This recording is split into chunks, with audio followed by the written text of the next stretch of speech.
All right, so this is a wild story that I had to update you guys on. So, you've probably seen this before. People will post videos, viral videos of somebody being a complete jerk and ask them to be identified. So, this video got posted of a man who not once, but multiple times went back to the same halal food cart vendor in New York City and harassed him in the most disgusting, racist, outrageous way, multiple days, not just one day, multiple days. And you will never guess who this man, who this psycho, absolute lowlife turned out to be. First, I'm going to play for the video for you so you can watch the behavior and judge it for yourself. And then on the other side, I'm going to reveal to you who this individual turned out to be. Take a listen. You know the Mukhabarat? The Mukhabarat. No, I don't know. You don't know? I just speak English. No? Yeah, go. Yeah. Mukhabarat in Egypt will get your parents. Go. Does your father like his fingernails? They'll take them out one by one. Did you rape your daughter like Muhammad did? Did you rape your daughter like Muhammad? I speak English. You only speak English? No English, no. You don't speak English? Yes. All right. Well, that just shows how ignorant you are. Because Muhammad was a rapist. What do you think of that? People who use the Quran as a toilet. Does it bother you? Why? It's not my fault that you pray to a criminal. Listen, I'm working now, okay? Can you leave, please? Do you want to buy something? No. Okay, go. I don't want to go. I have a right to stand here. You have no right to be on the sidewalk. You have a permit? Yeah, I have a permit. I have everything. I have a license. Okay, but you don't have a visa. Born here. But you're a terrorist. You support terrorism. Listen, go. I'm not support something. You do. You support terrorism. I'm not some. Go. I'm just working here. You're a terrible person. You kill children, not me. What? Go. My kids? What about my kids? You kill children, not me. Go. I didn't kill children. Okay, well, I see here. You know why? If we killed 4,000 Palestinian kids, you know what? It wasn't enough. It wasn't enough. Go.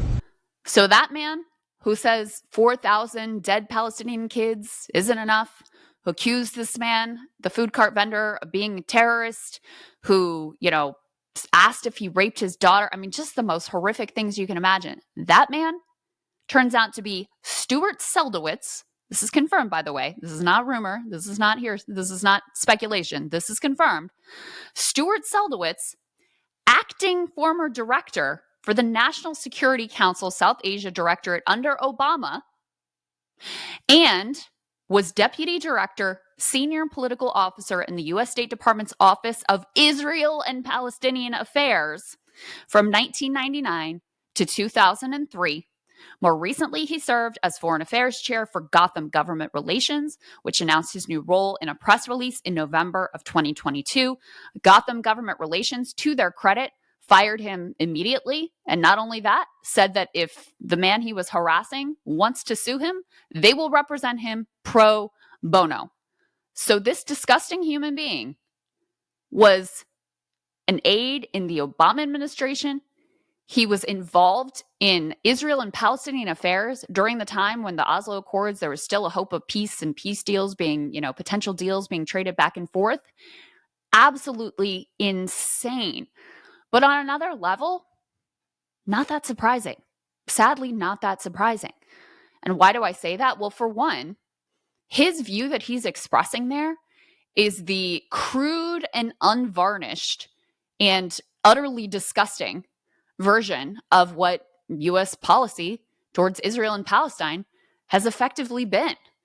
So should we really be shocked that there are people that were working directly on these issues that hold these sort of abhorrent views that, clearly view Arab Americans, Palestinians as less than human, as worthy of their scorn, as all of them terrorists, etc.? No, we shouldn't be surprised by that, because these people who hold those views are exactly the type that would succeed given the consistent policy, whether it is Democrats or Republicans, of successive U.S. administrations. This has been bipartisan policy for decades and decades. Now, Mr. Seldowitz has since replied. He does not deny that these videos, which again happened over multiple visits over a number of weeks where he came back and back to harass, apparently the same halal food truck vendor who's just trying to live and feed his family or whatever. He admits in an interview with City and State, quote, "I did have an argument with a food vendor. It is quite possible that it's me. I mean, I've not seen the video, but I believe it's probably me." No shame there, apparently. Seldowitz said he regularly passes the halal cart vendor and wanted to engage him in a discussion about current events in the Mideast. He said he became offended when the vendor did not condemn Hamas. "I went to the food cart expecting to buy a soda, and I had an understanding that most of the food cart guys in New York are Egyptian." He said, "I said to him, 'This is a tough time to be an Egyptian in New York.' And he said, 'Why?' And I said, 'Because of what happened on October 7th with Hamas.' And he said, 'Well, I approve of Hamas,' or 'I like Hamas,' or something like that. If I had to do it all over again, I would not have raised the religious aspect," Seldowitz said, insisting he was not bigoted against Muslims. "I don't think I'm an Islamophobic guy. I've spoken up for equal treatment of Muslims on numerous occasions with numerous different people." Seldowitz said that he's been in multiple arguments with the same vendor, but denied allegations he has had confrontations with other vendors around the city. "Yes, I went back because I pass that food cart regularly, and I went back and had other arguments."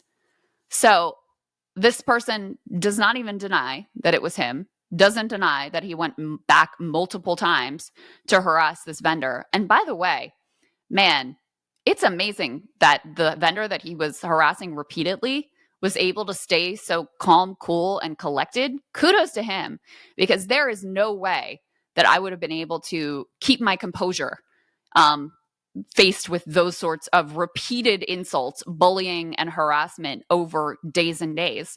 And he's just like nicely asking Stuart Seldowitz, absolute creep and disgusting human being, to leave. So, we seldom do these like, oh, look at this viral video moment and, look at this Karen or whatever. We don't do those because one individual person doing something obnoxious, oftentimes too, sometimes they're taken out of context. You don't know what the full story here is, etc. Here, not only do you see the full picture of this repeated harassment over days, but it exposes a little something, doesn't it, about the type of people who are working on Israel and Palestine policy in our government, supposed diplomats at the State Department, working on this very issue, and the way they actually view, in some cases, the human beings who are involved in this conflict. It's a shocking window into, the underbelly of how these policies ultimately get crafted.